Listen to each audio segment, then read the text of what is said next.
ധനേഷ് സ്പീക്കിൻ്റെ ഒരു എപ്പിസോഡിലേക്ക് സ്വാഗതം. ഇപ്പം 2 ദിവസം മുമ്പ് ഒരു വാർത്ത ഉണ്ട്. നമ്മൾ കുഞ്ഞുനാൾ മുതലേ കണ്ട്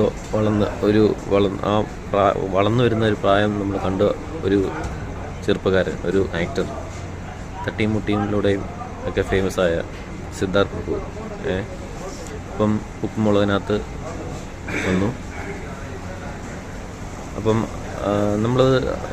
നമ്മളെന്താ കണ്ട് വളർന്ന ഒരു കുഞ്ഞു കലാകാരൻ്റെ വളർച്ച നമ്മൾ കണ്ട് മനസ്സിലാക്കിയതാണ്. പെട്ടെന്ന് ഒരു വീഡിയോയിലൂടെ നമ്മൾ പെട്ടെന്ന് കാണുകയാണ് അദ്ദേഹം മദ്യപിച്ച് ഒരു വല്ലാത്ത അവസ്ഥയിൽ നമ്മൾ കണ്ടൊരു വീഡിയോ. പക്ഷേ അതിൽ എനിക്ക് പറയാനുള്ളത് നമ്മുടെ നാട്ടുകാരുടെ ഒരു ചെറിയ പ്രശ്നമാണ്.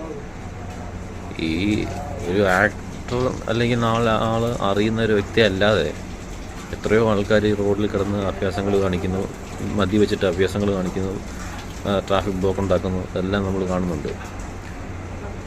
ശരി, ഓക്കെ, സമ്മതിക്കുന്നുണ്ട്, അത് അങ്ങനെ കാര്യം സംഭവിച്ചു പോയി. പക്ഷേ നാട്ടുകാർ നിങ്ങൾ ചെയ്യേണ്ടതെന്ന് വെച്ചാൽ അത് കുഗ്രാമമൊന്നും അല്ലല്ലോ. പോലീസിനെ അറിയിച്ചു കഴിഞ്ഞാൽ, ഇൻഫോം ചെയ്ത് കഴിഞ്ഞാൽ എത്താൻ വൈകുന്ന ഒരു ഗ്രാമത്തിലൊന്നും അല്ലല്ലോ ഈ സംഭവം നടന്നത്. പബ്ലിക്കായിട്ടുള്ള ഒരു പബ്ലിക് റോഡിലാണ് നടന്നത്.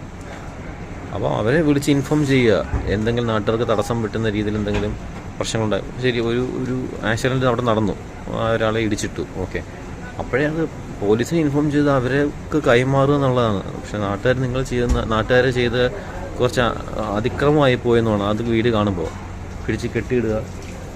നമ്മളിപ്പം എന്ത് കാര്യമാണെന്ന് തന്നെ അപ്പോഴും പോലീസിനെ ഇൻഫോം ചെയ്യുക എന്നുള്ളതാണ് നമ്മൾ ആദ്യം ചെയ്യേണ്ടത്. പക്ഷേ അത് ഇച്ചിരി കടന്ന കൈയായി പോയെന്നാണ് എൻ്റെ ഒരു അഭിപ്രായം.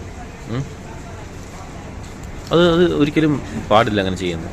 പിന്നെ എന്താ പറയണ്ടത്, ഭയങ്കര തികച്ചും വിഷമായി പോയി. പിന്നെ ഇവരെപ്പോലുള്ള കലാകാരന്മാരൊന്നും ആലോചിക്കുക. അപ്പം നമ്മളെപ്പോലുള്ള ആൾക്കാർ ഒരു സിനിമയുടെ ഫുൾ സ്ക്രിപ്റ്റ് എഴുതി വെച്ചിട്ട് കയറി ഇറങ്ങാത്ത സ്ഥലങ്ങളില്ല, കോണ്ടാക്ട് ചെയ്യാത്ത ആളുകളില്ല. നമ്മളിപ്പം വീടും നാടും നമുക്ക് വേണ്ടപ്പെട്ടവരെല്ലാം വേണ്ടപ്പെട്ടവരെല്ലാം അകന്ന് നമ്മൾ അന്യനാട്ടിൽ വന്ന് നമ്മൾ കഷ്ടപ്പെടുകയാണ്. അത് നമുക്ക് ജീവിക്കാൻ വേണ്ടിയിട്ടാണ്. നമ്മുടെ കയ്യിൽ ഇങ്ങനെ എനിക്കുണ്ട് എൻ്റെ ആയിട്ടുള്ള ഇഷ്ടങ്ങളും ആഗ്രഹങ്ങളും ഒക്കെ. ഒരു ഫുൾ സ്ക്രിപ്റ്റ് സിനിമയുടെ സ്ക്രിപ്റ്റ് എഴുതി അത് നടക്കാത്ത സ്ഥലങ്ങളില്ല. ഇപ്പോഴും അതിനുവേണ്ടി ട്രൈ ചെയ്യുന്നുണ്ട്. നമ്മളും ഒരു പാട്ട് പാടും, സ്ക്രിപ്റ്റ് റൈറ്റും അഭിനയവും കാര്യങ്ങളെല്ലാം ഉള്ളൊരു മനുഷ്യനാണ് ഞാനും. നമുക്ക് വിഷമമുണ്ട്.